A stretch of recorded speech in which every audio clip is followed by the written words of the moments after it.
Bienvenue dans ce nouveau podcast dans lequel on part à la rencontre de personnes qui entreprennent et choisissent d'exercer un métier qui les passionne. N'hésitez pas à venir en live pour y poser vos questions. Aujourd'hui, je reçois Estelle de Carvalho, jeune entrepreneuse qui a lancé un tout nouveau concept de friperie sous forme de troc de vêtements sur Grenoble. Elle est fondatrice de Philippe des Fringues depuis septembre et s'est lancée à temps plein dans son projet qui rencontre déjà un important succès sur Grenoble. Là, c'est bon. C'est bon, je suis assez prêt. On est bon. Du coup, c'est une boutique d'échange de vêtements, donc vous déposez les vêtements, vous prenez un abonnement qui vous permet d'en récupérer d'autres en échange. Il n'y a pas du tout de tarif sur les vêtements, en fait, vous payez juste l'abonnement. Quand vous déposez vos vêtements, moi je leur donne une valeur en étoiles pour pas qu'il y ait de valeur en monnaie, enfin en euros quoi. Selon un barème fixe, donc un t-shirt une étoile, un pantalon 2 étoiles, ça varie pas du tout en fonction de la marque ou du style. Je prends vraiment de tout et du coup si vous déposez par exemple 20 étoiles, vous pouvez récupérer 20 étoiles dans le magasin en fonction de votre abonnement, en sachant que c'est exactement le même barème quand vous déposez et quand vous récupérez. D'accord. Et donc en fait l'abonnement ça fait le nombre de passages on a le droit d'aller au magasin dépend de l'abonnement qu'on prend. C'est ça exactement. En fait il y a 4 abonnements, il y en a un juste une visite unique, donc vous venez juste une fois déposer et récupérer pendant la même visite. Il y a un abonnement qui vous permet de venir 4 fois pendant l'année et 2 abonnements illimités 6 mois et 1 an pour ceux qui savent qu'ils vont venir très régulièrement. D'accord, ouais. Je trouve ça trop bien. C'est trop cool, hein, c'est innovant je trouve. Hommes et femmes, Estelle. Ouais, c'est hommes, femmes, enfants même. Ok, c'est trop bien, ok. Alors il y a plus de vêtements femmes que de hommes et enfants. Enfants, il y a quand même tous les âges, de 0 à 16 ans. Et hommes, j'essaie de me faire un petit stock, il y a quand même pas mal de choses, mais ça reste un peu moins que les femmes. Ouais, on va dire nos potes mecs de... Qu'ils apportent des petits trucs. De toute façon, les boutiques de vêtements, c'est quand même vachement populaire. Enfin, il y a quand même beaucoup plus de femmes qui vont. Enfin, donc c'est naturel que tu aies plus d'articles pour femmes, je pense. Ouais. Bah, de toute façon, les gens, quand ils entrent dans la boutique, des fois, ils savent même pas qu'il y a hommes et enfants. Ils pensent que c'est juste une boutique pour les femmes. Donc, ouais, c'est ça. Donc, c'est un peu logique aussi. C'est ça. Donc, moi, je me demandais aussi. Plus question histoire de la boutique, je sais que c'est très récent. Ça fait 2 semaines que tu as ouvert, non ? 3 maintenant. Ouais, ça fait un petit. Moi, j'ai ouvert le 27 août, donc ouais, un peu plus d'un mois. Un peu plus d'un mois, c'est ok. Ça. Et t'es où, du coup, dans Grenoble ? Je suis au 4 rue Voltaire, dans le quartier des Antiquaires. Ouais. Derrière Sainte-Claire, le plus beau quartier de Grenoble avec toutes les petites boutiques super sympas. Ouais, exactement. Non, mais vraiment, l'emplacement est extra. Ouais. Mes parents sont venus il y a quelques semaines et je les ai amenés dans ces rues-là, quoi. C'était super bien placé. Franchement, ouais, et je pensais pas du tout être aussi bien placée, c'est-à-dire que je connaissais pas non plus le quartier de ouf, et au final, je pensais qu'il y avait pas trop de passages dans ce quartier ou pas trop de visibilité, et en fait, c'est là où les gens ils se baladent, où ils prennent vraiment le temps de je sais pas, de venir se renseigner et tout, alors que sur les grands boulevards ou quoi, les gens ils voient, mais en fait, ils viendront jamais parce qu'ils ont pas le temps, ou ils sont que de passage, quoi. Que là, c'est vraiment le quartier sympa où tu viens de balader et tout. Pour faire les boutiques d'ailleurs. C'est ça. Et puis des fois ça se trouve des quartiers comme tu dis dans les grands boulevards où il y a trop de boutiques, finalement tu vois même plus les nouvelles petites boutiques et ça permet de se démarquer, d'être un peu à l'extérieur. C'est ça, ouais. Et puis en même temps il y a les habitués du quartier qui passent devant ma boutique et qui se disent oh mais tiens c'est nouveau, je viens voir. Et en même temps les habitués parce que du coup je l'avais sous forme d'asso avant, et les habitués de l'association qui passent qui viennent à la boutique et qui découvrent un peu le quartier en même temps, donc c'est cool. Et tu peux nous raconter, Estelle, l'histoire du projet Comment t'as eu l'idée Arthur, on va faire l'interview en fait. Parce qu'elle nous a pas dit ça, Estelle, elle nous a caché. Elle voulait qu'on lui pose la question, je crois. Du coup, j'ai créé une association en 2018, donc l'association Philippe des Fringues, ça s'appelait pareil, c'était moi qui gérais aussi, c'était des événements ponctuels de troc de vêtements sur Grenoble, donc j'en ai organisé une dizaine en 2 ans. À la Belle Électrique, à la Bobine, j'ai fait le thé à coudre, l'impertinence, 2-3 petits endroits sympas comme ça dans Grenoble. J'ai fait à la Bifurque aussi, et en fait au départ, pour vous dire, le premier événement il était à la fac de médecine à la Tronche, à la Cafette. D'accord. Attends, je crois que ça me dit quelque chose. Génial. C'est pas avec la SDD La semaine du développement durable. Tu sais, il y a eu une friperie géante. Ah non, c'était vraiment genre un événement à part, vraiment un truc qui avait rien à voir avec la fac, un samedi, donc autant dire que sur le campus il y avait personne. Et donc tous ces petits événements ils ont quand même fonctionné. Mais t'as eu quand même des clients ce jour-là, des clients des... Bah c'était mon premier événement, donc j'avais des premiers clients, mais genre je pense que ça se comptait presque sur les doigts d'une main, tu vois, genre ça devait être pas plus de 15 clients dans la journée, donc c'était quand même pas grand chose, en sachant que Après, j'ai organisé un événement au thé à coudre et là, elles ont fait une pub sur leur newsletter comme quoi j'allais venir. Donc là, je me suis fait complètement déborder par les événements parce que j'étais toute seule à gérer. Donc genre, il y a eu plus de 100 personnes, je crois, dans la journée. Ouais. C'est fou comment c'est important en fait de passer par des médias et tout aujourd'hui. C'est ça. Même tu m'as dit Les Mondaines, donc c'est l'Instagram. Alors c'est un blog de news sur Grenoble et ils t'ont fait grossir carrément sur. Ouais, complètement. Elles ont fait un article sur la boutique il y a 2 semaines, je dirais, quelque chose comme ça. Et depuis tous les jours, il y a des gens qui passent. Alors je vous ai vu sur Les Mondaines. Non, mais en plus c'est bête, mais quand j'ai emménagé à Grenoble, j'ai regardé. La première chose que j'ai regardé, c'est les blogs grenoblois et Les Mondaines arrivent. Franchement en premier. Bien sûr, ouais. Donc, et puis quand j'ai découvert le site des Mondaines, je me suis tout de suite intéressée aux petites adresses. Donc j'imagine que là, avec les nouveaux étudiants de septembre, t'as ouvert quasiment la bonne période pour les Mondaines parce que t'as tous les étudiants qui se sont inscrits à la newsletter des Mondaines et voilà. C'est ouf comment aujourd'hui, de manière générale, la communication digitale c'est super important. J'ai vu que même avec Phil Teffrin, tu bosses quand même pas mal les visus sur Insta. Ouais, et aujourd'hui, non mais c'est vrai qu'aujourd'hui tout le monde fouine sur Instagram. T'es obligé de te afficher dessus si tu veux qu'il y ait du monde. Enfin, c'est super important, je pense. Au début, quand j'avais l'asso, je faisais la communication que sur Facebook, donc d'où les 15 pauvres personnes qui sont venues au premier événement. Et après, du coup, ça a pris un peu de l'ampleur. Donc, comme je disais, il y a eu une centaine au deuxième événement. Et après, ça a fait que, pas empirer, mais ça a fait que s'améliorer d'événement en événement. Il y avait de plus en plus de monde. Et au début, j'étais que sur Facebook. Ensuite, j'ai ouvert le compte Insta. Et après, je faisais ma pub que là-dessus. Et puis, des fois, j'avais les newsletters du coup, de Label Électrique et tout ça en parallèle. Mais j'ai jamais fait de pub. Faire un truc avec Label, ça doit être c'est super sympa. C'était vraiment stylé. Vraiment, on a hâte qu'ils réouvrent pour pouvoir donner la prog et tout. C'est clair. C'est ça. Non, franchement, c'était vraiment stylé. Ils m'avaient laissé toute leur terrasse. Et donc, on était en plein air, donc c'est encore mieux parce que les événements enfermés, c'était bien, mais quand il y a du monde, c'était vite un peu étouffant, quoi. Donc, tu m'étonnes. Surtout toute seule. D'ailleurs, sur le live, n'hésitez pas à poser vos questions si vous avez des questions pour Estelle par rapport à ça. Et je les prends aussi sur Instagram. On répondra aux questions, donc n'hésitez pas.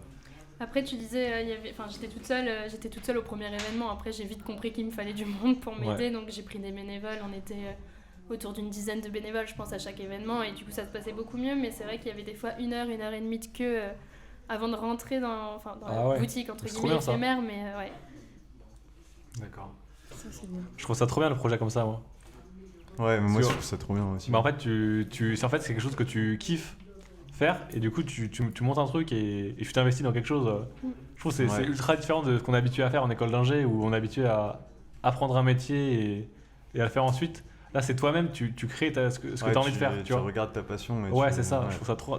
Et d'ailleurs, par rapport à ça, d'où vient cet attrait pour le troc de vêtements, pour l'économie circulaire Et à la base, j'avais pas forcément un grand attrait pour ça. En fait, moi j'ai fait des études d'espagnol, puis de tourisme, j'ai bossé en agence de voyage, donc rien à voir avec les vêtements, ni l'écologie, ou je sais pas, tu vois, quelque chose dans le genre.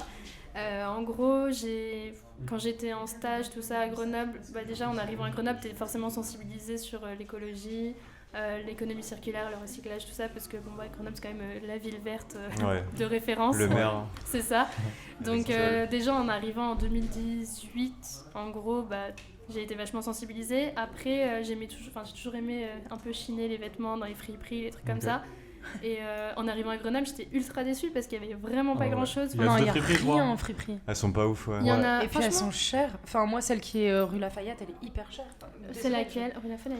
Ah, mais c'est parce que c'est une chaîne en fait. Ouais, c'est une chaîne Mad Vintage. Moi, je trouve ça cher. Moi, je trouve qu'il n'y a jamais grand chose en plus dans Mad Vintage. Je pense que les vendeurs doivent se gaver avant. En fait, comme c'est une chaîne, j'imagine qu'ils ont genre une charte, un truc à suivre, et du coup, ils ont tous, j'imagine, à peu près les mêmes vêtements, les mêmes. Et du coup, il n'y a plus la magie. Moi, je dis ça, j'aime bien quand même aller jeter un coup d'œil de temps en temps, mais t'as plus la magie de trouver une pièce un peu hors du commun et tout, parce qu'ils ont leur style en fait prédéfini de vêtements, de choses. Et je sais plus pourquoi je disais ça. Je suis arrivée qu'il n'y avait pas beaucoup de... C'est ça, voilà, comme je suis arrivée à Grenoble, et j'ai vu qu'il n'y avait pas grand chose, et je me suis dit, je vais essayer, quoi. J'avais vu vite fait une association, j'avais tenu un BDE juste avant, donc au niveau administratif, je savais quoi faire pour créer l'asso. J'ai fait ça en 2-2 sur internet, et vu que c'est ultra facile à faire, je me suis dit, j'essaye 1-2 événements, je vois si ça marche tant mieux, si ça marche pas, tant pis. Et en fait, ça a pris une ampleur que je n'imaginais pas du tout. À quel point ça a pris une ampleur une ampleur qui est suffisante, donc qui t'a fait passer du statut associatif au statut auto-entrepreneuse. C'est ça, ouais. Et à quel moment tu t'es dit, en fait, j'ai assez pour en vivre si je... En fait, c'est au fur et à mesure des événements, je me suis dit, il y a vraiment beaucoup de monde qui vient. Et à chaque événement, c'était pas que les habitués qui revenaient, c'était vraiment genre, j'avais à chaque fois plus d'une centaine de nouveaux adhérents, en fait. Et je me suis dit, mais attends, je fais ça tous les 2 mois. J'imagine même pas la quantité de personnes que ça intéresse le secondement, l'échange, et après tout cet esprit-là aussi, parce que c'était ultra convivial comme événement, etc. Et petit à petit, ça a germé un peu dans ma tête en mode, ça pourrait être cool en mode en physique, quoi, en une boutique physique stable, parce que là, c'était aussi un peu compliqué en termes de logistique, c'était toujours monter un stand, démonter, c'est vraiment des événements, quoi, donc ça prenait beaucoup de temps. Moi, je travaillais en parallèle, donc je m'étais dit, c'est cool, mais ça me prend quand même beaucoup de temps. Et puis après, professionnellement, j'ai quitté mon travail. Enfin, c'était à la base pas pour ça, mais voilà. Donc ça s'est plutôt bien combiné. Et j'ai créé, je me suis dit, je vais créer la boutique, c'est le moment, quoi. Ouais, c'est clair. Pour essayer, en tout cas. Et on va voir si ça fonctionne. Mais ouais, donc ça fait 1 mois pour l'instant. Comment tu le sens? Est-ce que... plutôt très bien pour l'instant. C'est vrai? Ouais, genre il y a vraiment beaucoup d'engouement. Pour vous donner une idée, il y a environ 360 clients déjà qui sont venus en 1 mois. Ok. Donc c'est quand même beaucoup. Et c'est donc suffisant pour... Merci. Félicitations. Et donc c'est suffisant pour se dégager des revenus disons que si je continue sur ce rythme-là, oui, c'est largement suffisant. Après, j'imagine que là, c'est le début, c'était l'engouement du début. Ouais. J'imagine que ça va se calmer un peu. J'espère pas, mais j'imagine. Mais en fait, moi je pense du mal à croire que ça va se... Ouais, je voulais te dire un truc aussi par rapport à ça, parce que moi je trouve que le domaine des friperies, en fait ce qui est intéressant c'est que les gens qui cherchent des friperies, souvent ils ont tendance à chercher beaucoup, parce que c'est vraiment, les gens ils kiffent aller en friperie. Donc je pense que c'est assez facile de se faire connaître quand tu... je pense que ça va faciliter les clients, parce que les gens qui cherchent des friperies, ils cherchent vachement, ils vont vachement chercher sur internet et tout, où il y a une friperie et comme il y en a peu, ils vont facilement tomber sur ma boutique. Et en plus, comme il y en a peu, donc c'est bien, Ouais, en fait, il y en a 2-3, on va dire. Après, il y a des dépôts-ventes, mais c'est encore autre chose. Et du coup, ils vont facilement passer à ma boutique, au moins me demander des informations, comment ça marche, parce que c'est toujours un peu particulier. Les gens, ils rentrent dans la boutique en pensant que c'est une friperie classique, donc ils me demandent, mais ça, c'est combien? Je suis là, alors attendez, il n'y a pas de prix sur les vêtements. Il faut leur expliquer aux gens, du coup. Il faut que je leur explique à chaque fois, mais la plupart du temps, ils trouvent des trucs et ils me disent, c'est combien? Je dis, il n'y a pas de prix. Et je leur explique et ils me disent, dans ce cas-là, je pose, je vais chez moi, je récupère des vêtements, je reviens genre dans 2-3 jours. Et dans ce cas-là, ils prennent un abonnement et ils échangent leurs vêtements à ce moment-là, quoi. Et une question complètement peut-être inutile, mais l'abonnement, du coup, tu le fais payer, j'imagine, pour avoir un revenu quand même. C'est ça. En fait, le seul revenu de la boutique, c'est les abonnements. Ah ouais, oh non, c'est hyper intéressant, du coup. Ouais, c'est trop bien. En fait, pour te donner une idée, il y a la visite unique, c'est 8 €.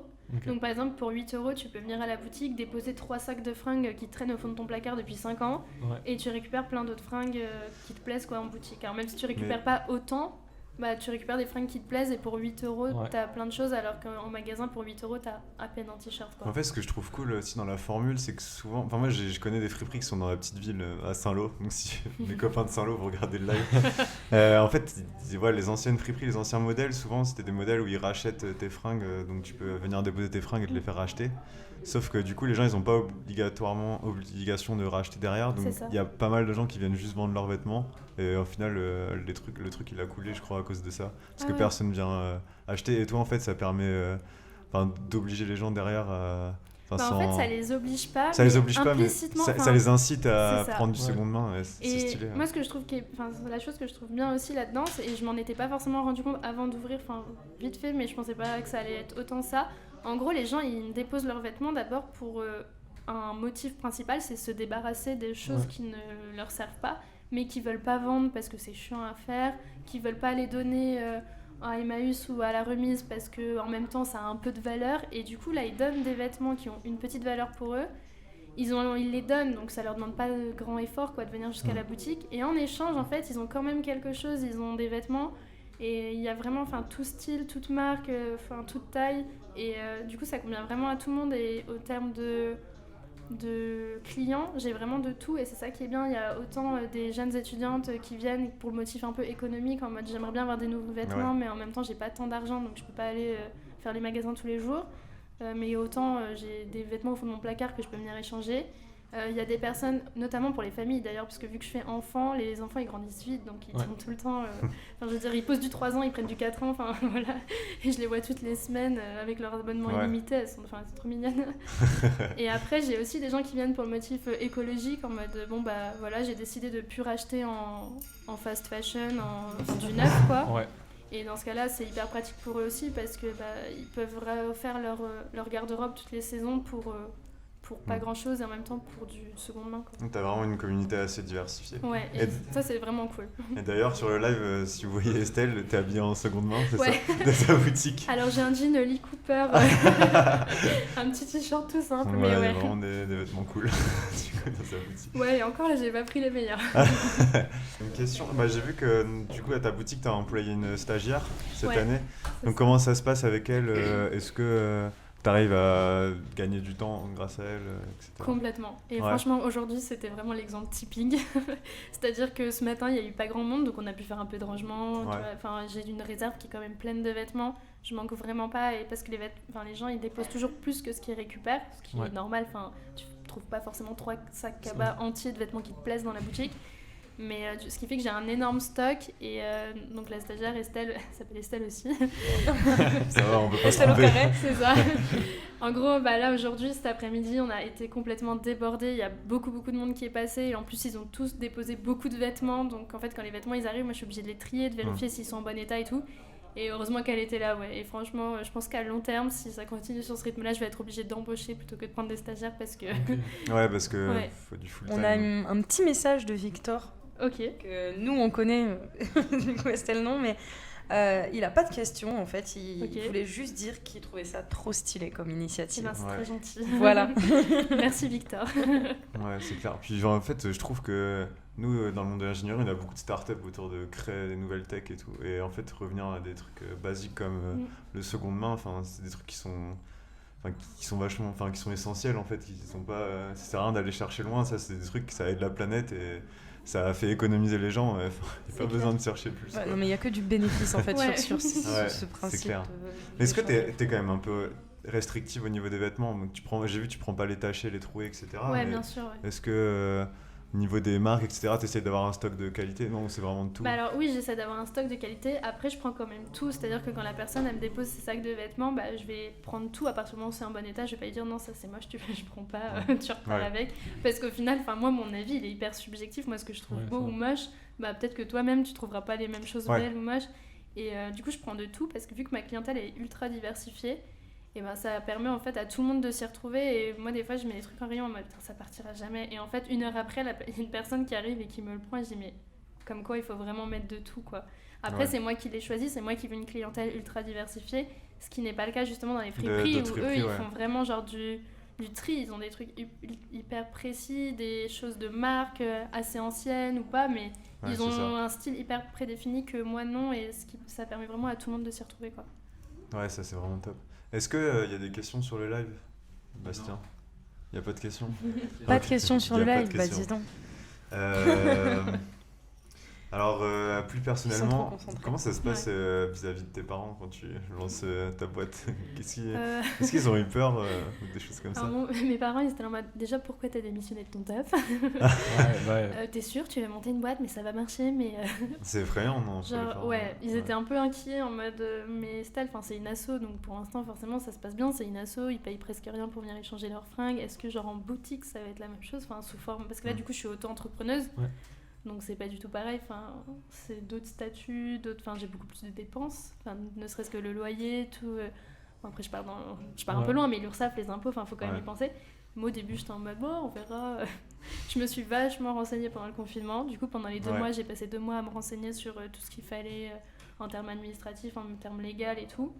Et après j'ai fait un petit plan de financement, tout ça, une étude de marché, puis j'ai vu que ça pouvait être viable. Donc je me suis lancée. Après j'ai fait en sorte de pas trop investir pour pas être dans la merde entre guillemets si ça marche pas. Mais normalement si ça continue sur ce rythme-là, il y aura pas de raison, ça va marcher quoi. Ouais, c'est top. En fait, il faut savoir qu'on a reçu des questions, mais en fait on les a devancées. Voilà. Donc il y a eu 2 questions. C'était exactement comment tu tries tes vêtements. Comment tu choisis et tu tries tes vêtements, et ensuite combien coûtent les abonnements. Voilà. Du coup, je sais même pas si il l'a dit, les T'as abonnements. dit si, t'as dit Celui le de premier- 8 euros ouais. à la Ouais. journée. Enfin, C'est ça, pour du la coup, Ouais. il y a le premier 8 euros, c'est pour une visite. Après, 30 euros, c'est pour venir 4 fois dans l'année. Et ensuite, les abonnements illimités 6 mois et 1 an, c'est 79 et 139 euros. Ok. Et il y a un truc dont j'ai pas parlé, c'est que vous n'êtes pas obligé de venir échanger des vêtements si vous passez par hasard dans la boutique et que vous voulez acheter comme dans une friperie classique. En fait, c'est possible, sauf qu'il n'y a pas de prix sur les vêtements, donc c'est aussi sous une forme d'un abonnement. Pour 30 euros, vous pouvez récupérer 6 étoiles. Ah oui, c'est vrai, ouais, il y a ce Ouais, c'est modèle trop bien aussi. ça. Donc Ah, en fait, pour ça, c'est 6 intéressant. étoiles, vous pouvez avoir par exemple 6 t-shirts ou je sais pas, une robe, un pull et un jean. Donc pour 30 euros, en fait, vous avez tout ça quoi. Ok. Ouais, c'est trop bien. Et c'est une carte qui est valable 1 an, donc même si tu trouves qu'un pull aujourd'hui, bah, il te restera 4 étoiles à dépenser plus tard, quoi. Ouais, C'est un- le temps qu'il y a des nouvelles trucs. Franchement, je trouve qu'il faudrait ça dans toutes les villes, ce genre de concept. Non, c'est Mais vrai. d'ailleurs, tu veux pas t'expanser dans plusieurs Franchement, villes ou- T'as pas un but de pourquoi faire des pas. pop-up stores ou des trucs comme Ouais, ça d'ailleurs, ouais. En c'est- vrai, ce serait cool, ouais, mais pour l'instant, c'est trop tôt pour. Oui, Mais j'aimerais bien, ouais, parce que déjà là, je me dis, mais en fait, la boutique, elle est trop petite. Pourtant, elle est quand même assez grande. Enfin, toi qui l'as C'est vrai vu, qu'il y a beaucoup de vêtements. elle est quand En fait, même. faut savoir que grande. j'attendais dehors, donc j'ai vu la Ah, boutique. bah un peu. voilà. Bon, bah. Pour te dire, la boutique est quand même assez grande par rapport à ce que j'avais visité. Enfin, c'était quand même la plus grande. Et bizarrement, je me dis, mais en fait, je pourrais avoir le double que je remplirais la boutique, quoi. Ok. Donc, je me dis, pourquoi pas, si ça marche vraiment bien, peut-être, je peux faire une boutique femme, une boutique homme. Enfin, bon, voilà, ça, c'est peut-être mes projections, mais on verra. Ouais, Ok. bon, t'as répondu à ma prochaine question. Ah, J'allais merde. demander qu'est-ce que t'as envisagé pour la suite. Mais, Bah, du coup, franchement, c'est enfin, à la base, c'était vraiment juste ouvrir cette boutique, voir comment ça Ouais. se passait déjà dans un premier Ouais, temps. ça fait qu'un mois au final. Ouais, c'est C'est ça. déjà le un temps mois. de. Après, je m'emballe peut-être, hein, parce que là, ça marche bien, mais autant dans Ah non, deux mais on mois, s'emballe autant que toi. hein. Moi, franchement, j'ai un sac de vêtements. Je pense que je vais Ouais, passer pareil. dans la Bah, semaine. voilà. Mais autant dans 2 mois, on se revoit, je te dis, bon, là, c'est la merde. Il n'y a plus personne. Mais non, j'espère pas. Tu viens un peu au jour le jour, en fait, finalement, ta boutique. Oui, bah en fait, comme c'est le début, je peux pas du tout prévoir. Et puis, comme tu fais ton plan de financement, ton étude de marché, bah tu fais Ouais. des estimations en fait. Mais tes estimations, elles peuvent être Ouais, vraies comme elles corrigent peuvent être jamais. fausses. Ouais, elles hein. peuvent être à la hausse ou à la baisse. C'est quoi, ça. Moi, j'ai forcément. essayé de faire à la baisse, donc puisque je voulais pas non plus être trop, on va dire, optimiste ouais. et tout. Mais finalement, j'ai été même hyper négative par rapport à ce qui se passe maintenant. Mais Ouais, c'est cool pour toi. ouais, c'est cool. Mais du coup, voilà, comme je dis, j'ai peur que ce soit juste un engouement du début et qu'après ça baisse un peu. Mais on verra. Ouais. En plus, il y a plein d'étudiants à Grenoble. Enfin, c'est la ville étudiante, je crois. Ouais. Mais du coup, j'ai pas l'impression qu'il y en ait beaucoup qui connaissent. Je sais, enfin, comme ça vient d'ouvrir, du coup. Ouais. Du coup, ça pourrait intéresser plein de monde. Bah, Ouais, j'ai vraiment découvert sur les mondaines. Bah, c'est vrai que ça fait qu'un mois. Mais c'est pour ça qu'on discutait avec Estelle, avec le grand cercle, tu vois, ce serait bien Ouais, qu'elle soit sur la. qu'elle apparaisse sur la CVA. Ouais, Je ouais. pense que ça pourrait déjà te mettre un gros vecteur C'est clair. Bah, d'étudiants. j'y avais pensé et Ouais. du coup je voulais vraiment le faire et je pense que je me suis prise trop tard, je cherchais les contacts. Bon là j'ai vu que j'ai trouvé, enfin mon copain m'a donné leur Insta, donc peut-être que je leur enverrai un message ou on en reparlera. Ah mais- ouais, de toute façon, je connais Clément, le fraise Bon, bah, sujet. voilà. C'est un pote. Ça va C'est un pistonner pote pour. à nous, Ouais, c'est un mec dans ce Non, mais quand Ouais. un projet est si intéressant, oui, évidemment. Bah oui, mais Enfin, ils si peuvent on, pas, ils si peuvent on pas peut dire non. t'aider parce ou que- même si Ouais. une personne extérieure peut t'aider et te propose son aide, faut c'est jamais clair. hésiter quoi. Enfin, Mais c'est ça, enfin tu vois, tout comme tu disais les mondaines tout à l'heure et tout, enfin moi j'ai sollicité personne, c'est-à-dire que tous les médias Ah ouais, ils sont dans- venus comme ça. Ouais, tous les Ah ouais médias dans lesquels Mm. je suis apparue, enfin il y a eu le Petit Bulletin, il y a eu France Bleu Isère, il y a eu en radio RKS aussi, le Dauphiné Libéré, Beaucarty, enfin bref, il y en a Ok, plein. ouais. Et en Ah fait, il y ouais. en a des aucun- connus, puis ensuite il y a eu Radio Plaisir. Il y a nous- Mais il y a non, mais en nous, vrai, c'est trop cool avec parce nos qu'au 20 final, viewers. c'est pas du tout le même public. Enfin, Ouais. je vois, Non, moi c'est j'écoute des pas France étudiants, Bleu hein. Isère, tu vois, et pour Ouais. autant, il y a des gens, ils sont venus en mode tiens, je vous ai entendu sur France Bleu Isère, mais c'est bien du coup Ouais. que je varie un peu les styles et les. Enfin, ouais. Et donc au final, médias. ils sont venus à toi t'as même pas essayé de Non. chercher des plateformes de communication, ça veut dire que t'as encore espoir de gratter d'autres mondes Ouais, en bah toi ouais. allant voir les choses. J'attends, j'attends. hein. Ouais, c'est trop cool, trop cool. Non, c'était vraiment Ouais. sympa. Est-ce qu'il y a d'autres questions? Moi, j'ai plus de questions. J'ai regardé vite fait sur Instagram, mais il me semble.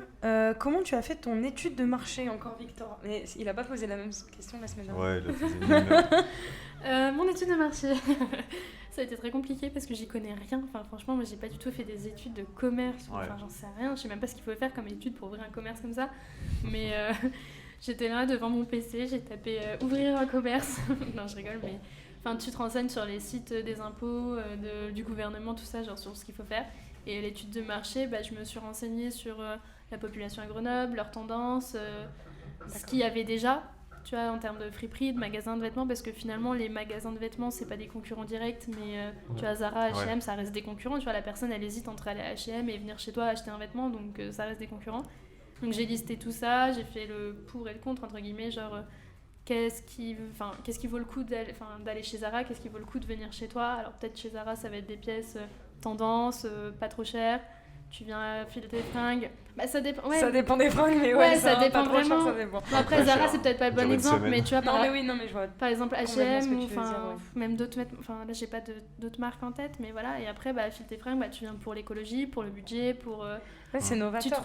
C'est novateur juste pour soutenir le projet, parce qu'il y en a plein qui viennent et qui me disent je vais prendre un abonnement à 8 €. Oh, et puis non, finalement, je prends celui à 30 €, parce que c'est quand même une bonne initiative. Mais est-ce que à la base, quand tu étais encore une association, il y avait aussi ce concept d'étoile Alors, c'était genre 1 égale 1, c'est-à-dire que tu déposais 30 vêtements, c'était 30 vêtements et tu pouvais repartir avec 30 vêtements. Le problème, c'est qu'il y en avait qui déposaient, parce que je triais pas autant, donc il y en avait qui me déposaient vraiment des trucs en mauvais état, que j'avais pas forcément le temps de trier sur le tas, et qui repartaient avec des trucs super, et je trouvais que c'était quand même un manque d'équité. Après, il y avait toujours des gens qui faisaient ça dans l'autre sens, qui déposaient des super pièces et qui repartaient avec, à mon goût, des trucs moyens, entre guillemets. Mais du coup, je me suis dit, à la boutique, il faut vraiment pas que quelqu'un qui dépose une ceinture reparte avec un manteau, c'est pas possible. Enfin, je veux dire, sinon, au bout d'un moment, mon stock, il va être faussé. Ça t'est déjà arrivé, entre guillemets, qu'il y ait des gens, donc pendant cette période-là, pas aujourd'hui, mais qui te déposaient par exemple des petits foulards et qui repartaient avec des pantalons, ou des chaussures. Ouais, complètement. Ah ouais, donc en fait, c'était vraiment, il y avait un gros problème d'équité. C'est ça, ouais. Sauf qu'en fait, aux événements, il y avait tellement de monde et même en étant 10 bénévoles, on pouvait pas tout gérer. Donc on avait fait 1 égale 1 au mieux. Enfin, et encore à la fin, je limitais à 20 le nombre d'articles. Donc tu pouvais venir qu'avec 20 trucs. Parce qu'au début, c'était pas du tout limité. Et là, à la boutique, pour le coup, c'est pas limité. Mais je commence à me poser des questions pour voir s'il faut pas que je limite. Parce que justement, les personnes qui sont venues cet après-midi avec 5 énormes sacs, je me dis ça prend quand même beaucoup de temps. Et puis en plus tu les tries sur le moment quoi. Ouais, là je vérifie devant la mais personne. Ils sont obligés d'acheter derrière de toute façon. Ils peuvent pas laisser. Ah de toute façon à partir du moment où je trie, ils ont déjà payé l'abonnement. Ah oui d'accord. Genre voilà, ils payent l'abonnement, enfin ils choisissent leur abonnement. En fait ça se fait dans cet ordre-là. Tu rentres dans la boutique. Si tu veux jeter un coup d'œil d'abord au style de la boutique, parce que j'imagine que les gens ils ont quand même des a priori, ils vont se dire est-ce que je vais trouver des choses dans la boutique. Je leur laisse faire un petit tour et ensuite ils se décident est-ce qu'ils prennent un abonnement ou est-ce qu'ils veulent juste pas me déposer leurs vêtements. Et après, je prends leur abonnement, je fais les papiers, ils règlent, et ensuite, je vérifie l'état de leurs vêtements. Donc, s'il y a des vêtements qui ne conviennent pas, ils les gardent, ils repartent avec. Et moi, je garde juste les vêtements en bon état, quoi. Ouais. Okay. Et ça a mis du temps à venir ce concept dans ta tête? Non, pas tant, parce qu'au final, avec la boutique, ça s'est fait... Enfin, l'association, ça s'est fait super rapidement. Donc, dans ma tête, c'était, l'association, troc de vêtements, ok, 1 égale 1, hop. Et au fur et à mesure, en fait, des événements, j'ai amélioré, on va dire.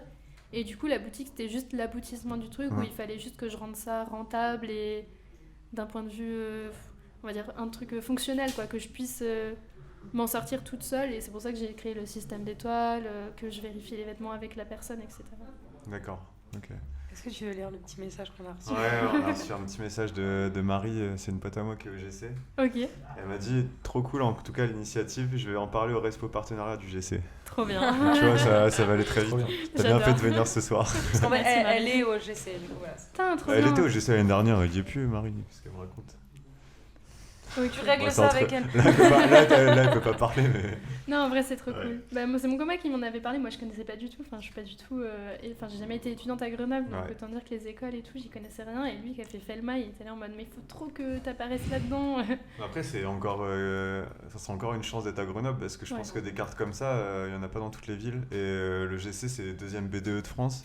Moi, quand j'étais arrivé, on m'avait présenté ça comme ça. Et donc, tu vois, être sur... Tu t'es peut-être fait, en fait. Peut-être, ouais. Mais... Non, mais je pense pas, il y a vraiment beaucoup d'étudiants. Mais c'est possible que ce soit ça. Hein. Ouais, parce que maintenant, GC, en plus, c'est affilié avec l'UGA. Donc, tu regardes tous les ingés plus tout l'UGA. Non, c'est énorme. T'as plusieurs dizaines de milliers de... C'est le campus. En fait, t'as le campus, t'as les écoles INP, mais en fait, maintenant, ils ont tout rejoint. Ouais. Et ils veulent faire la Grenoble Silicon Valley un peu. Non, en vrai, je pense que ça peut le faire. Hein. C'est vrai. Ça peut le faire. Faut qu'il y ait les talents. Hier, au rendez-vous qu'on a eu avec... Enfin, du coup, j'ai eu un entretien avec le mec de l'Est qui va nous aider à avoir un studio. Donc, ce sera peut-être pas le mercredi soir. Enfin bref, on vous expliquera quand tout sera fixé. Mais en bref, lui me disait que en fait, de base, il n'était pas du tout sur l'UGA. Il était plus sur... je crois l'INP et tout ça, et du jour au lendemain quand ils ont tout rejoint, Bah, du coup, il a dû rejoindre l'UGA parce que c'est devenu un peu l'épicentre de tout ce campus, tout ce complexe universitaire. Donc ça a été un bazar pas possible. C'est peut-être aussi pour ça qu'on n'est pas en studio. Ouais, c'est ça. Ouais, mais ça va venir. Ouais, et puis comme je te disais avant l'émission, Covid, je pense qu'il y a plein d'assos qui sont deg parce qu'ils peuvent rien faire. C'est un peu Non, chiant. j'imagine. Bon, après, c'est pour tout le monde pareil, mais bon, c'est Sauf vrai pour que toi. c'est super chiant. Toi, ça va? Ouais, enfin pour l'instant, moi Pour je suis pas à l'instant, l'abri que dans 2 semaines ils disent bon bah finalement on ferme tous les commerces comme avant le confinement. Ouais. Tu fais comment si ça arrive? C'est compliqué? Bah je ferme la boutique quoi et je rentre chez moi et j'attends que je puisse rouler. Ouais, c'est ça. Mais je n'aurai pas de revenus, peut-être que Parce que- j'arriverai à m'arranger avec le proprio pour pas payer, mais c'est tout ce que je peux faire quoi. Ouais. D'accord. Et d'ailleurs, c'est ça que j'avais demandé, comment ça se passe pour le local? Donc, t'es locataire? T'as Ouais, trouvé je suis ça... locataire, ouais. Ça a été quoi la démarche? Tu t'es dit, je cherche un truc proche du centre? Ouais, bah en fait pendant le confinement, j'ai fait mes recherches pendant le confinement, j'ai ciblé les locaux commerciaux qui étaient pas trop chers, qui étaient quand même un peu grands parce qu'il y avait des trucs de 20 mètres carrés, je disais c'est pas possible, genre ça rentrera pas dedans. Et puis voilà, je les ai tous sélectionnés, puis je suis allée visiter, la plupart c'était avec des agences. Et voilà, je suis allée trouver ce local-là qui est super cool et qui correspondait exactement à ce que je voulais. Alors j'ai refait de fond en comble, j'ai refait le sol, les plafonds, j'ai cassé des murs. Mais pour le coup, maintenant il est super cool. Enfin, moi je trouve qu'il est pas mal. Ouais, il est trop cool. J'aime bien les écritures sur la vitrine. Ok. Je sais pas c'est quoi avec quoi que t'as fait ça. Des mais- Posca. Avec des Posca, mais ça... Non, en vrai, ça fait bien, Ouais, tu vois. j'ai C'est dit tout rien. vitré. Ok. Tout est de travers, mais bon, ça. Ça c'est donne pas un grave. style friperie, tu vois. C'est Ok. ça. C'est trop bien. Ouais, c'est trop J'ai bien. fait comme j'ai pu, on va dire, avec les moyens du bord, au moins cher, comme je disais tout à l'heure. Et Ouais, c'est ça. on m'a dit non, vous prends pas une enseigne, c'est trop cher. J'ai dit ok, je vais acheter des Posca, je vais écrire sur la vitrine. Bon, t'as raison, de toute façon, il faut faire Non, les mais choses. c'est- Tu peux pas être c'est perfectionniste joliment dès le dessiné. début. C'est toi qui Ah as ouais dessiné le logo? Ah non, le logo, c'est pas moi, c'est une graphiste par contre. Et sur la porte aussi? Ou tu l'as juste reproduit Ah ouais, moi je toi-même? l'ai juste reproduit. En gros, si tu veux, Ouais, il y a c'est la quand même graphiste super qui bien m'a fait. fait le logo, donc c'est elle qui m'a fait toute ma charte graphique, etc. Qui m'a fait mes cartes de visite et tout. Et elle est super sympa d'ailleurs, elle s'appelle Léa Thévenot. Léa Je fais sa Thévenot, petite pub. ok. Ah bah Allez voir son carrément. Instagram. Non mais c'est Studio Léa Thévenot, je crois sur Instagram, mais voilà, elle est super sympa et elle fait des trucs vraiment cool. Et c'est pour ça que... C'est très joli, moi j'adore. Ouais. J'adore ce style Bah, de dessin. à la base, je voulais un truc qui fasse penser à la boutique, tu vois, qui fasse vêtements et tout. Et en fait, elle m'a fait plusieurs logos et en fait, moi, je voulais un truc super minimaliste avec des visages. Et puis, enfin, voilà. J'ai Ouais, vu ça, j'ai c'est en un trait, je crois, c'est les dessins Ouais, en un trait. c'est J'adore ça. Et du coup, pour la petite histoire, le logo, il signifie vraiment quelque chose. Enfin, du coup, le fait que ce soit un seul trait, ça pousse au lien entre les personnes. Il y a un visage homme, un visage femme pour dire que la boutique, c'est vraiment homme et femme. Les tons verts, c'est pour l'écologie. Enfin, ouais, c'est vraiment Ah un ouais, truc... c'est réfléchi. Ouais, il y a un truc Tu sais, j'ai pas fait Ça appel à vient une pas de nulle graphiste pour part. rien, tu vois. Nous, Radio Plaisir, le haut est c'est un micro, c'est tout quoi. Non, mais On va faire un après... truc sur Canva. Franchement, oui, bah si t'avais vu mon logo de l'association, c'était fait sur Canva aussi. Hein. C'était un truc jaune avec écrit file tes fringues, homme, femme, enfant, voilà, ça s'arrêtait là. Hein. C'était très moche. Ouais, je de toute me façon, suis au bout d'un dit, moment, tu peux pas tout faire parfait. Faut se T'es allé lancer. Non, mais t'es allé jusqu'au bout de ton idée et en plus tu l'as Ouais. perfectionné avec. Ouais, bah là j'étais obligée, je me suis dit, bon, la boutique, C'est super. il faut quand même une graphiste. Là, je peux pas faire ça moi-même sur Canva, ça va pas le faire. Non, mais c'est extra ce que tu fais vraiment. Bah merci beaucoup. Ah non, j'avais une question intéressante, je vous jure. Merde. Ça va revenir, ça va. Arthur, allez, vas-y, comble le vide. Bien sûr, comment j'avais Parle vraiment un une peu de question. philosophie. Mais du coup là, c'est ouvert tous les jours. Ah, C'est quoi les horaires? Ah bah voilà, ceci dit, c'est important. Ouais, très Ouais, les important. horaires, c'est important. Alors là, non, j'ai changé d'horaire depuis cette semaine, donc c'est fermé le lundi. C'est ouvert le mardi, mercredi, jeudi de 10h à 13h, de 14h à 18h30. Je me suis trompée. C'est Voilà, ouvert le parfait. lundi, mardi et Comprends le vendredi. montage. Et après, le jeudi, c'est ouvert que de 14h à 18h30 et le samedi, de 10h à 13h et de 14h à 17h. Ouais, tu bosses le samedi. Ouais. C'est dur. Mais attends, dis-toi que là, depuis un mois, je faisais 9h, 19h tous les jours et 10h, 17h le samedi en non-stop. Et là, j'ai dit non, stop. je Et peux ta pas. vie perso, là, j'en prends un coup. Ouais, Là, du Ouais, coup, c'est clair. c'est ta stagiaire qui permet d'avoir ces horaires-là? Non, pas du tout. Là, ça va être mes horaires permanents. C'est Ok. juste que, en fait, moi, faire du non-stop, c'était juste pas possible. Et 9h, 19h, c'était Ouais. intenable, en sachant que de 9h à 10h, il y avait presque personne. Entre midi et 2, il y avait toujours un vide. Et le soir, à partir de 18h30, les gens, ils sont chez eux. Enfin... Ouais, faut manger, faut dormir. C'est ça. Ça prend du temps. Et puis moi, au c'est bout ça. d'un moment, il me fallait aussi une vie Il faut que tu perso. fasses des trucs, il faut que tu rentres chez toi parce que là, Ouais. 19h, tu rentres chez toi, tu manges, bah tu te couches. Non, le but, c'était pas Enfin, de faire un lui. burn-out au bout de 2 mois Ouais, dans ma ce propre serait bête. entreprise. Alors, il faut savoir qu'on n'a pas beaucoup de questions sur Instagram, mais par contre, on a beaucoup de bravo. Cool. Donc, JP Travers qui dit « Je connaissais pas, grave stylé comme initiative, bravo à elle. de s'être lancé dans l'aventure de Ouais. l'entrepreneuriat qui est pas si facile. JP. C'est vrai. Enfin, c'est pas si facile, mais c'est quand même pas très compliqué. Enfin, pour quelqu'un qui. Non, mais enfin, il y a des hauts et Ça des donne bas. des idées à Mathieu. C'est bien, ça motive Ouais, ceux c'est un qui truc. nous écoutent. Non, mais c'est vrai. Enfin, en soi, Lancez-vous. moi, j'y connaissais rien et j'ai juste eu une idée. Je me suis dit, allez, pourquoi pas, je tente. Le tout, c'est pas de se foutre dans la merde, quoi. Enfin, Ouais. je veux dire, t'essaies de pas trop mettre d'argent, enfin, de faire au plus simple, quoi. Et pour au cas où ça marche pas, parce qu'il y a toujours un au cas où. Mais voilà, après, les démarches en soi, elles sont pas très compliquées quand t'es entrepreneur. Après, bah, il y a des. Enfin, voilà, il y a des démarches administratives un peu chiantes, voilà. C'est vrai que moi, c'est pour ça que je fais ces interviews aussi, parce que j'aimerais bien me lancer un jour, tu vois, Ok. et j'adore. Enfin, j'ai envie d'apprendre des expériences des gens qui sont lancés avant de faire n'importe quoi. Je trouve ça trop cool. Et d'ailleurs, à ce sujet, qu'est-ce que tu conseillerais à quelqu'un qui veut se lancer? De bien s'informer, d'être Ouais. très organisé. Enfin, très organisé, oui et non. Enfin, après, ça dépend de chacun. Si t'as l'habitude de pas être organisé, enfin, ce sera ta propre Tu la organisation. garderas. Non, mais c'est ça, tu vois. Moi, j'ai l'habitude d'être toujours un peu carré dans ce que je fais et du coup, Ouais. c'est naturel et ça va, tu vois. Mais de bien s'informer. Après, il y a plein de choses qui sont faites à Grenoble pour les entrepreneurs. Déjà, il y a plein de réseaux de. Comment on appelle ça? Des pépinières d'entreprises. Ouais. Ouais, Pépito il y en a Zéro. beaucoup. Pépitosé. Il y a Pépitosé, il y a Ronalpia qui a. Il y a la pépinière à Eve aussi. C'est ça. Dont il m'a parlé hier. Ah ouais. Ouais.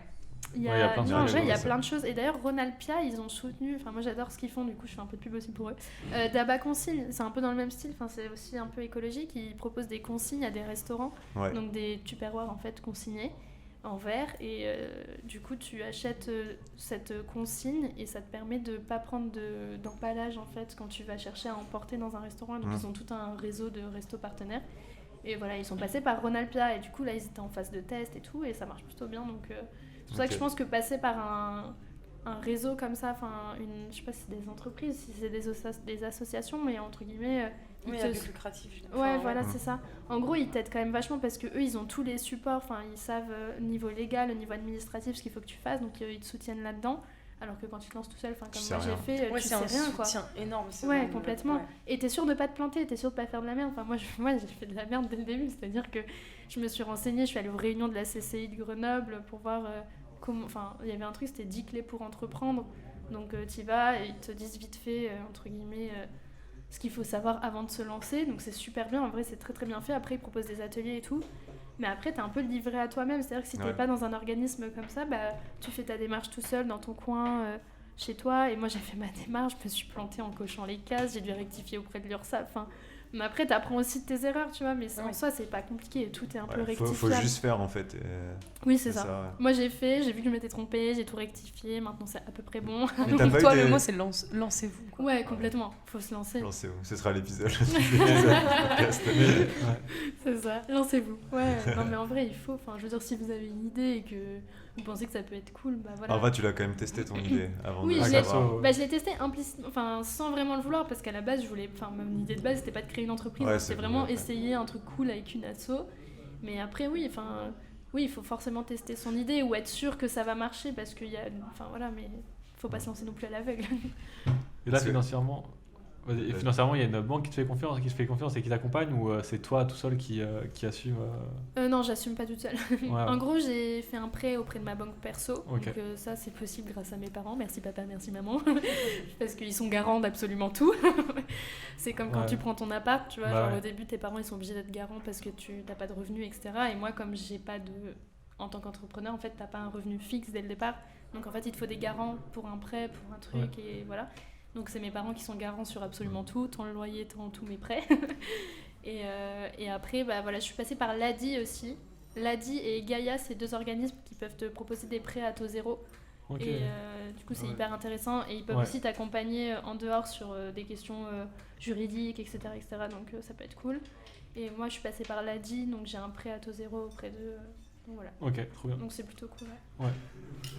Est-ce qu'il n'y a pas eu des périodes de doute quand même le moment où tu t'es lancé, tu t'es dit ouais, est-ce que ça va vraiment passer? Est-ce que c'est chaud quand même? Il y a des gens qui t'ont soutenu, etc. Bah après, j'ai jamais eu de retour négatif, dans le sens où il y a Ouais. personne qui m'a dit mais t'es complètement folle, ça marchera jamais. Enfin, tous les contacts que j'avais sur Grenoble, ils m'ont dit mais c'est une idée trop bien, faut que tu continues. Enfin, en gros, Ouais. ils m'ont tout grave soutenu. Mes parents, ils sont passés par t'es sûr? Et après, ils ont vu que quand même, j'avais un petit réseau puisque j'avais l'association avant et que ça pouvait marcher. Donc après, ils m'ont complètement soutenue et puis tous mes proches, ils étaient hyper emballés. Mais après, ouais, j'ai eu moi-même des périodes en mode « Mais Estelle, pourquoi tu fais ça ?» genre. Quand j'ai commencé les travaux, qu'il fallait tout refaire dans le cas, j'étais « Mais t'es complètement folle !» On parle souvent de l'entrepreneuriat comme une aventure, parce que c'est quand même pas un métier classique. Est-ce que ça te plaît, cette aventure-là? Ouais, moi j'adore. Moi je suis trop du genre à partir sur un coup de tête, faire un truc carrément. C'est vrai. Bah ouais, comme je disais, j'ai fait de l'espagnol, après j'ai fait du tourisme, maintenant je suis entrepreneuse. Et puis après, j'aime beaucoup les voyages et je suis beaucoup du genre à tout laisser tomber pour partir. On n'est pas à l'abri que la boutique ferme la semaine prochaine pour que je parte en voyage. Allez vite à la boutique, hein, si jamais ça va faire. Non, voilà. Tu vas pas pouvoir partir très loin, mais non, j'espère ça, que tu pourras te poser quand même un de ces ouais, quatre. J'espère. Non, mais tout ça pour dire que ouais, c'est complètement une aventure, mais moi après, j'ai vraiment. Je pense que c'est pas que j'ai pas peur, c'est que je m'en rends pas compte en fait. Je pense que j'ai un petit truc dans ma tête qui me dit Estelle, t'es pas normale, genre. Ah ouais. Si. Je pense que même Non, si t'es t'es pas, normal, si t'es pas normal, en tout cas, t'as quand même des sacrées idées. Donc, Écoute, des fois, il vaut mieux ne pas être normal. Hein. Pour ouais, avoir des idées comme ça. Mais après, le concept de truck, il existe déjà. Moi, j'ai rien inventé. Hein. Ça existe déjà. Je crois à Montréal, ils sont hyper à fond là-dedans. Oui. En Belgique aussi, il y a pas mal de trucs qui sont faits là-dessus. Pas en France. Et en France, je crois que je dis ça, j'espère que c'est vrai, dans le sens où moi, d'après mes connaissances et mon petit réseau, parce qu'on a un petit réseau de boutiques de troc, du coup, on a fait connaissance entre nous parce qu'on n'est pas beaucoup. Et en gros, je dois être la 3e ou 4e boutique à ouvrir en France. Ouais, ok. Il y en a une à Lille, une à Nîmes, une à Lyon, mais c'est pas tout à fait le même concept à Lyon. Et Grenoble, et après là il y en a 4-5 qui sont en projet d'ouverture, il y en a une à Pontarlier je crois, une à Agen, enfin voilà, donc ça commence à grave même se pas développer. Paris. Et ben non, mais après les marais là, mais je pense qu'à Paris, Ouais. soit Alors les Parisiens. soit je alors les il y a connais tout à pas, Paris. c'est ça, Eh ben non. soit on n'est pas au courant dans notre petit réseau, tu vois, c'est possible, hein. Peut-être qu'il y a une ou deux boutiques à Paris et on n'est pas du tout au courant, mais en même temps je trouverais ça bizarre, vraiment genre à Lille qu'elle soit pas au courant de ce qu'il y a à Paris, voilà. Ouais. Soit après ça existe déjà mais sous forme d'assaut ou d'événement. Ouais. Et dans ce cas-là ça rentre pas dans les boutiques physiques entre guillemets. Mais voilà. Top. Et toutes ces questions, en vrai, on a pas mal balayé le sujet quand même. Ouais, je sais pas quoi. Vous avez d'autres questions? Non, mais du coup, on peut te retrouver sur Insta, c'est ça? C'est ça que j'allais dire. Sur Insta, sur Facebook, c'est déjà pas mal. File tes fringues. Et après, il y a le site internet filtefringues.com où vous pouvez retrouver tous mes petits visuels faits sur Canva. Comment on peut aider File tes fringues? Donc en s'abonnant au Instagram. Ouais, c'est ça, en s'abonnant sur Instagram, en me donnant un peu de visibilité et en en parlant autour de soi. Parce que je pense que le bouche à oreille, mine de rien, c'est ce qui marche le mieux. Et en tapant l'adresse 4 rue Voltaire, c'est ça. À Grenoble, Victoria. sur Maps, sur Google Maps, sur n'importe quel logiciel. Même si vous avez une carte Michelin, vous pourrez vous retrouver Même un GPS intégré sur votre Peugeot 207, ça fonctionne. J'imagine, j'espère. Ouais. Donc voilà, 4 rue Voltaire à Grenoble, sinon c'est @filtefringues sur Instagram. C'est ça, tout simple. Et parlez-en autour de vous surtout. Grave, s'il vous plaît. Merci Estelle. Merci à vous plutôt. C'est pas grand chose. Ouais, c'est Bon, clair. si, Moi, quand même. ça m'a trop intéressé. J'ai vu vous deux aussi, vous avez plein de questions, donc c'est top. Merci Estelle d'avoir répondu présent à la 2e interview de Radio Plaisir. Retrouvez dans la description de l'épisode l'Instagram de File tes fringues et n'hésitez pas à lui donner un coup de boost. Pour suivre nos prochaines interviews et notre émission, abonnez-vous à la chaîne. Retrouvez-nous sur Instagram @Radio Plaisir, c'est là-bas qu'on communique le plus, ainsi que sur notre chaîne Twitch pour ne pas manquer les lives. Bisous.